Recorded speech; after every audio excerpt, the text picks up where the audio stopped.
Update number 14: mediation and empty promises. Yesterday was our second mediation appointment. While it was amicable, there was some obvious tension.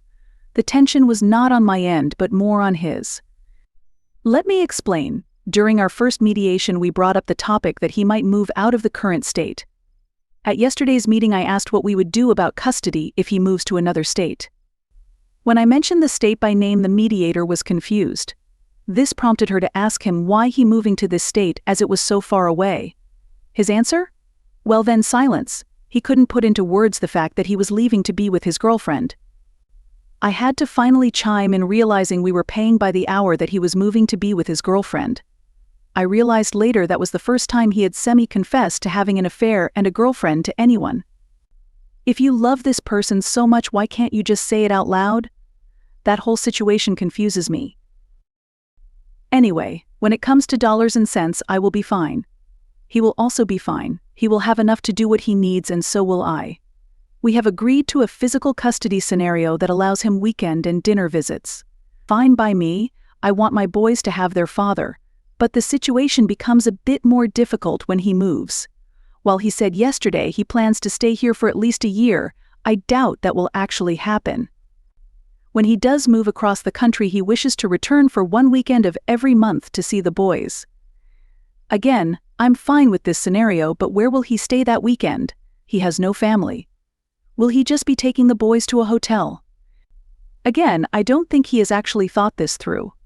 This is a problem we will tackle when he does decide to move. Lastly, the mediator said it could take about 2 months to finalize everything. He and I spoke after the session to go over some facts and figures, and I brought up the tentative finalization date of our marriage. I told him how 2 months is a good amount of time to save some money and find an apartment, to which he agreed. I also reminded him about his promise to not return to visit her until our divorce is finalized or he has a place to live. He quickly became frustrated, telling me that he knew, and tried to shut down the conversation. I told him I'm happy that we are on the same page, but I'm not budging. If you leave while you still live here, you cannot come back. That is something we both agreed to. Now the big question remains, who does he break a promise with? Obviously it's a win-win for me. Stay home and help me with the kids while you save over $500 and move out quickly, or leave to visit her and I get you out of the house sooner. I'm happy with either decision. I just want to move on with my life and enjoy my moments with my children. Update number 15: our final mediation papers will arrive this week. We were able to settle everything at the last meeting, and the documents just need our signature. After that, the divorce papers need to be served and filed with the county. Then we await our court date, which will be done via Zoom. Yes, a bit anticlimactic, but it will still serve its purpose of divorcing. He has started finally to look for an apartment, but nothing is to his satisfaction. Maybe he is being picky, or maybe he is comfortable living in the basement. Either way, once the divorce papers are stamped, he needs to be gone. He has started making phone calls to her during the day, and I can hear him giggling downstairs. I'm happy he is happy. I really am. That isn't passive-aggressive. I know I will be happy one day too. He just got there first, and that's okay. I feel like my life is in limbo right now. I can't move forward because I'm chained to the past. I'm hoping his move will be soon. I suspect he wants out for February 1st so he can go visit her for Valentine's Day. I hope for his sake and mine that he makes his deadline. I will update again after I receive the mediation paperwork and divorce papers are served. I'm sure that will stir up a lot of thought and emotion, so I'm certain it will be a doozy. Till then, I'll keep doggy paddling. Update number 16: souvenirs. If you have been following along, then you know that there was a chance he would leave for Valentine's Day to go visit her. Well, he left this morning. He told the kids, "I'm going." As he walked out the door, leaving me to explain a few hours later that he had to leave to work when they started asking for him. I have learned that I can't have expectations. Just because I would try to be more honest with the kids doesn't mean he would. I was really proud of the fact that I didn't even engage him in the discussion, debate, argument of going. Yes, I had loudly vocalized some feelings a week ago when he told me he was going, but I have not engaged him about it since. All I asked was for his flight info so that I would know when to expect him back. He did not provide this information. Maybe he thinks I'm not entitled to it. Either way, he left and I was fine, while we had the conversation multiple times in which he agreed that he would not visit her again till he had an apartment. He has reneged on that agreement. Shocker. He claims that he has every right to be here, which he does legally, and he can do as he pleases. He put a down payment on an apartment a few days ago, but says he doesn't know when he is moving. What? The bills he pays in the house are less than the child support he will have to pay, so I think his decision to stay longer might be a financial one. I've offered him any piece of furniture he wants in the house. I even offered to pay for half of the cost of bunk beds for the boys. I just need him to leave. I have no idea why he is dragging his feet.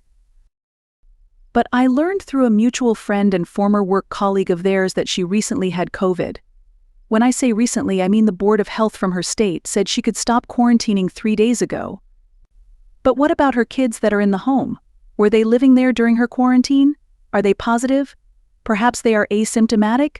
Will my STBX be bringing me and our children home a COVID souvenir? I'm livid. Update number 17: COVID insensitivity. It has been a heartbreaking 2 weeks. Let me start from the beginning. My STBX left for his getaway on 2nd February and did not return until the 15th. During his blissful vacation, my family and I suffered a great loss of one of our most beloved members to COVID. I was a mess. Everyone I love was devastated. I called my STBX on the 13th and told him the prognosis was not good. It was loud where he was. There were children yelling. He informed me he was outside with her kids. Wow. Can't remember the last time he took our children outside, but I digress. I shouldn't have expected him to care about my bad news, but he was concerned. I guess there is still a decent bone somewhere in him. That concern would not last long, though. Upon his return, as he usually does, he scheduled a COVID test. He scheduled one for 4 days after his return, but due to snow in our area he did not go. This I understand, the weather cannot be controlled.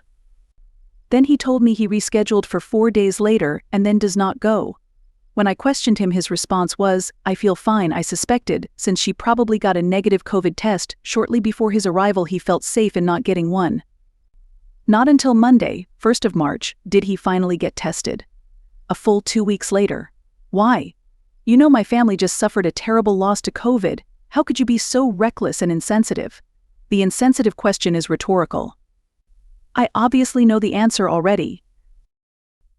Update number 18: the real monster. The day is approaching. Large boxes are being delivered to the house daily containing new furniture to be assembled. The sounds of packing tape being ripped from the spool flood the house every evening. He's moving out. I'm overjoyed. I'm so happy that I have actually started engaging him in conversation. Yes, we have to chat to figure out child support and scheduling, but now I'm so ecstatic he's leaving I even ask about his move. I feel like a kid at Christmas. While we were discussing his move, what he would be taking from the home, and the schedule for seeing the children, I asked if he planned to visit her. No, this wasn't me prying. We need to set an overnight and weekend schedule for the kids, and I was hoping to be accommodating to any trips he had planned. But then my curiosity got the best of me, but for a good reason: our children. I asked if she plans to come here to meet the kids. He said she may come. Well, good for you both, but I would like to meet her before she meets the children. He went silent. I could tell he was rolling thoughts around in his head, or perhaps trying to figure a way out of this situation, but he came up empty. He honestly wanted to know why I needed to meet her. Excuse me, come again? You really think I would let my children spend time with someone I didn't know? I'm the mother that interviews babysitters. Why would you think I wouldn't want to meet her? He claims to be worried that I won't be civil, but he knows me better than that. I have nothing to gain being rude to her. I refuse to play that game.